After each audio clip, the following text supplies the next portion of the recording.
In this video, I'm going to teach you how to activate O2 SIM card pay-as-you-go. It's a very easy process, so make sure to follow along.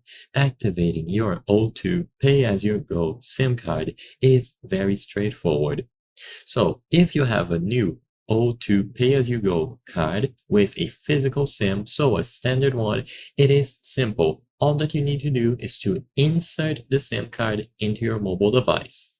Once it is inserted, if you want to confirm that it works, top up. So take your new O2 SIM card, pop out the correct size socket for your phone, and insert the SIM tray back into your phone.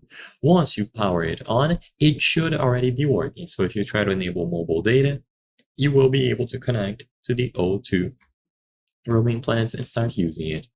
If it is not fully active or if you receive some sort of message, you will have to do a top up. You can perform a top up through various means. You can go to an O2 store or anywhere that you see the green top up logo like a supermarket, newsagent, post office. You can call 4444 free from your O2 mobile and follow the automated instructions. You will need a credit or debit card. And finally, you can top up online. So if you go to the website and you click on My O2, you can sign into your account and begin the top up process. You can also download the app from the Play Store or the App Store. Once you complete the top up, your SIM card should activate and connect to the O2 network. It is simple because as soon as they detect that you have inserted the SIM card and it is topped up, it will be considered active and ready to use.